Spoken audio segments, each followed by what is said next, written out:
আজকে অনেক সকাল সকাল আসতে পারিনি, তাই জন্যে রান্না করতে করতে তোমাদের সঙ্গে গুড মর্নিংটা বলে দিলাম। Good morning friends, welcome back to my channel. আশা করি তোমরা সবাই খুব ভালো আছো, আমিও খুব ভালো আছি। আজকে সব কাজকর্ম করে তারপরে মাংসটা রান্না করতে চলে এলাম, কারণ পয়লা বৈশাখের দিন যেহেতু মাংস খাওয়া হয়নি, সেই জন্য মেয়ে বলে দিয়েছিলো বাবাকে যে আমাকে এই দিনকে খাওয়াবে, তাই জন্য বাবা আবার একটুখানি মাংস নিয়ে এসেছিলো। তা আমি তো রান্না করেছি, সেইভাবেই করেছি। আগে প্রেশারে সিটি দিয়ে নিয়েছি, কারণ হচ্ছে আমি যখনই রান্না করি এভাবেই রান্না করি, তাই তাড়াতাড়ি হয় প্রসেসটাও। আর তাছাড়া কষিয়ে রান্না করলে প্রেশারে দিলে কী হয়, সেই ঝোলটা একটুখানি পাতলা হয়ে যায় আমার মনে হয়, সেটাও একরকম টেস্ট। খাসির মাংস যেভাবে আমি রান্না করুন না কেন ভালোই লাগে। তা যাই হোক, এর প্রসেসটা দেখানোর কিছু নেই, আপনারা সবই জানেন। ঠিক আছে, দেখতে থাকুন আর সঙ্গে থাকুন আমার। আর সবাই পয়লা বৈশাখটা ভালোভাবে নিশ্চয়ই উদযাপন করেছেন, আশা করি সেই ভালোভাবে থাকবেন। আরও আনন্দ, নতুন বছর আপনাদের জীবনে আরও ভালোবাসা নিয়ে আসুক, সেই কামনাই করি আমি। আর ভালোবেসে কিছু যদি করে থাকি, তাহলে সেইখানে দাঁড়িয়ে আমার মনে হয় যে যাক, মনটাকে আনন্দ দিতে পারি যে না, ভালোবেসে আমি একটা কাজ করেছি, সেটাতে আমি সফল হয়েছি। কিন্তু যদি ভালোবেসে না করি কাজটা, তখন সে কোনো কাজে সফল হয়। এমনিতেই আপনি দেখবেন যে কাজটাই আপনি ভালোবেসে করুন না কেন, ভালোবেসে করলেই সফল হবেন। যদি মনে করেন যে না, করার মতন করতে হবে, তাহলে কোনো দিনই সেই চিন্তাধারা সফল হতে পারে না আমার মনে হয়। তা যাই হোক, মাংসটা এই আপনাদের সঙ্গে কথা বলতে বলতে মাংসটা কষানো হয়ে গেল। এবার মাংসটা কষানোর পরে জল দেবো একটুখানি, জল দিয়ে আরও একটু কষাবো। কষানোর পর তারপরে আমি ওটাকে মাংস দেবো ওটার মধ্যে, দিয়ে তারপরে মাংস দিয়ে কষাবো। এমনিতে তো খুব সুন্দর হয়, টেস্ট হয়। যাই হোক, আমি তারপরে এসব বসিয়ে দিয়েছে, তারপরে একটুখানি ভাবলাম একটু রেস্ট মানে কি, রেস্ট কি আর রেস্ট হয়। তাই এদিকে দিকে ঘুরলাম, ঘুরে নিয়ে একটু রেস্ট নিতে চলে এলাম। রেস্টে আমার ব্লগ দেখা আর একটুখানি চা কফি খাওয়া বা আঙুর খাওয়ার সামনে থাকলে, সেসব কিছু ছিল না। তার এমনি একটুখানি মুখ শুদ্ধি খাচ্ছিলাম বলে মুখ নাড়াচ্ছিলাম, আর ওই ব্লগ দেখছিলাম। এই দেখেই সময় কাটিয়ে দিই, বুঝলেন তো। নিজের ব্লগটা তার জন্য তাড়াতাড়ি করতে পারি না। যদি নিজের ব্লগটা থেকে সময় দিতাম এগুলো না দেখে, তাহলে একটু ভালো হতো আমার মনে হয়। তাই যাই হোক, সবাই ভালো থাকবেন, সুস্থ থাকবেন, আমার সঙ্গে থাকুন, দেখতে থাকুন আগে আগে কী হচ্ছে। মাংসটা বসিয়ে এসেছি, দেখে আসি কেমন হচ্ছে। বসিয়েছি মানে মশলাটা কষাতে দিয়ে এসেছি। চলো দেখি মশলা কেমন কষে।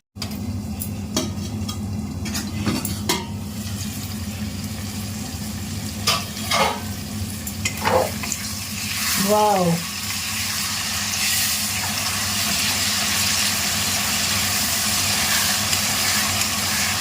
দারুণ দারুণ।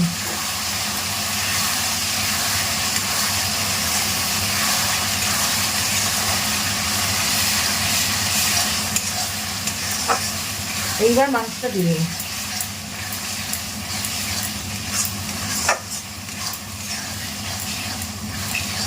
কি সুন্দর কালার এসছে।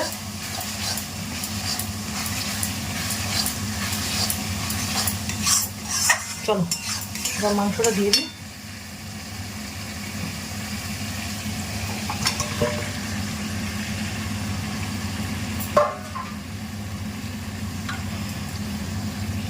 এইবার এটার সঙ্গে কষাবো, দেখো কেমন হয়। একটুখানি বাড়িয়ে দিই, না বাড়িয়ে দিলে কষবে। মাংস কষানোর আগে তেলের মধ্যে একটু চিনি যদি দিই না, তো খুব সুন্দর কালারটা আসে। অল্প করে চিনি দিয়েছি,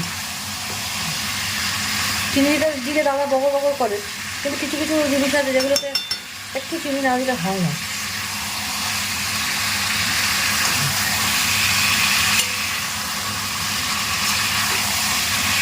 জল গরম করতে দিয়ে দেবো একদিকে,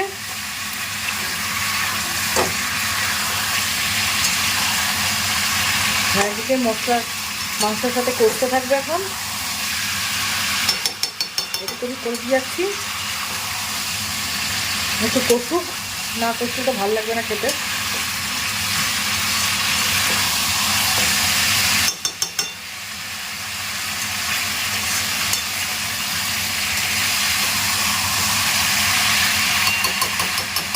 আমার তো ভাত খাওয়া নেই, ওই 1-2 পিস নেবো, নিয়ে একটুখানি খাবো, আর দই খাবো, আর টক ডাল দেবে, টক ডাল খাবো।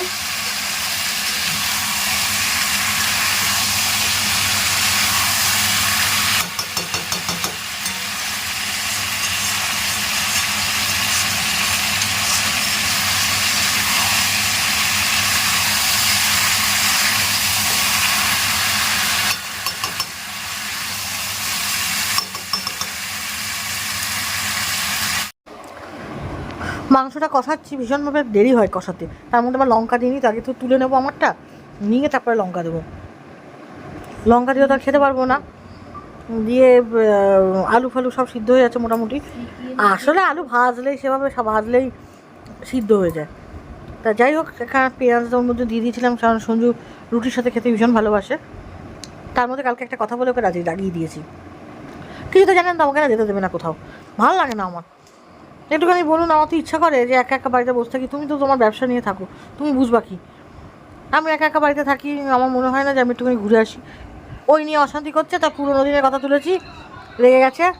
আমি তুলতাম না, আমার খুব রাগ হয়ে গেছিলো, তাই জন্যই তুলেছি। যাই হোক, রাগ হয়েছে, একদিন রাগ হবে, দুদিন দিন ঠিক হয়ে যাবে, তখন আবার বলবো চলো না ঘুরে আসি একটু সিকিম থেকে, দেখবো কি বলে। যাই হোক, কী বলে, ভাত টাত হয়ে গেছে আমার। ভাত টাত হয়ে যাওয়ার পরে এবার কানাইদের ভাত টাতগুলো তুলে দেবো, কানাইয়ের দিয়ে তারপরে দেখি কী করতে পারি। আর বিকেলের দিকে যদি বেরোয় তাহলে আমি আপনাদের সঙ্গে শেয়ার করবো, আর যদি না বেরোয় তো না বেরোলাম। দিয়ে ভাত টাত হয়ে গেছে, সব কমপ্লিট আমার। এখন মনে হচ্ছে যে শুধু একটুখানি ঘুমায় বা একটু ল্যাদ খায়, কিন্তু তা করলে তো হবে না, আমার এখন স্নান আছে, কাজকর্ম আছে, আরও অনেক কাজ আছে যেগুলো ইয়ে করতে পারে না, যেগুলো আর কি মানে বলতে পারি না বা কিছু এরকম একটা ব্যাপার হয়। কি সেই ক্ষেত্রে দাঁড়িয়ে মাংস রান্নাটা হেভি হয়েছিল, জানেন তো, খুব অল্প মশলায় এত সুন্দর একটা রান্না হয়েছিল, সে বলার মতো নয়। তাই ভাবছিলাম যে একটা ভীষণ সুন্দর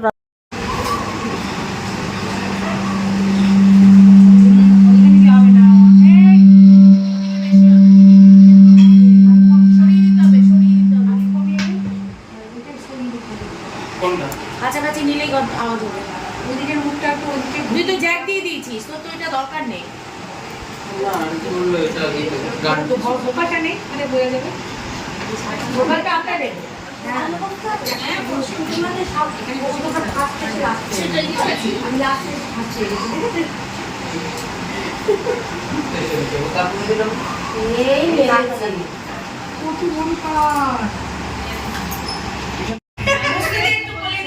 বাণী মঞ্জুরিতে শুধু গান শেখানো হয়, কিন্তু বাণী মঞ্জুরিতে এখানে দেখছি যারা আমাদের গ্রুপে টিচারগুলো বাজাও, তোমরা যদি শিখতে চাও কল্যাণী থেকে একজন টিচার আসবে, কিন্তু পেয়ে দেবে, তোমরা শিখতে পারো, তাহলে বাণী মঞ্জুরিতে একটা দিনের ঘরটা ব্যবহার করতে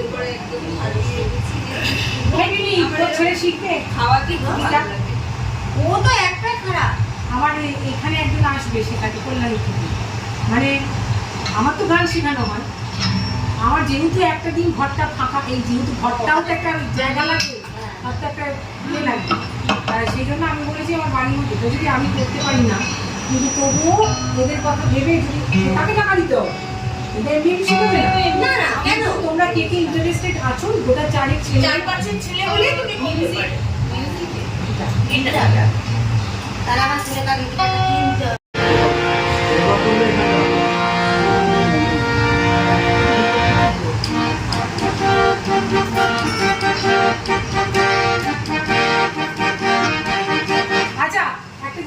বলছি কথাটা তোরা বলবি যদি ঠিক হয়।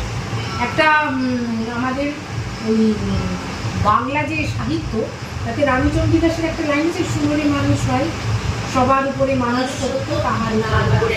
আচ্ছা, ওইটা যেটা করছিলিস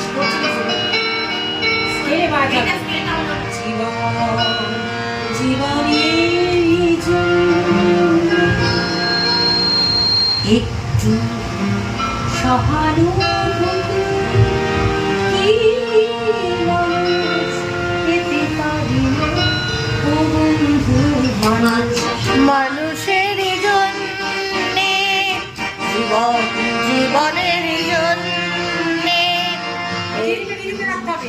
এই দিকটা কমে গেল।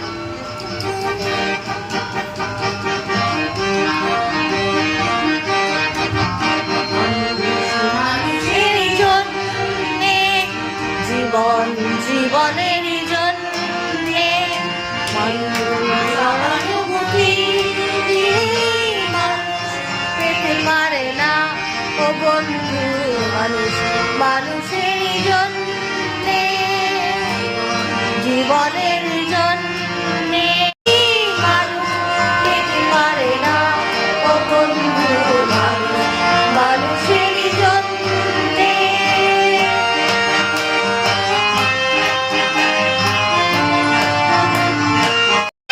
মানুষ মানুষকে জীবিকা করে মানুষ মানুষকে পণ্য করে মানুষ মানুষকে জীবিকা করে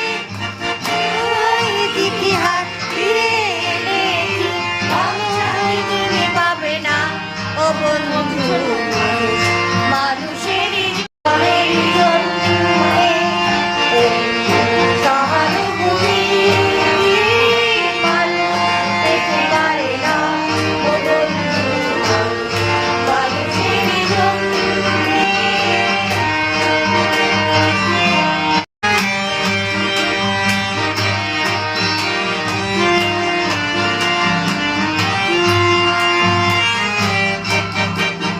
বলো কি তোমার ক্ষতি জীবনের অথই নদী পার হয় তোমাকে ধরে দুর্বল মানুষ যদি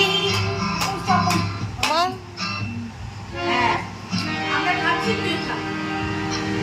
1 2 3 স্টার্ট। বলো কি তোমার ক্ষতি জীবনের অথই নদী পার হয় তোমাকে ধরে দুর্বল মানুষ যদি 1 2 3 বলো কি তোমার ক্ষতি জীবনের অথই নদী পার হয় তোমাকে ধরে দুর্বল মানুষ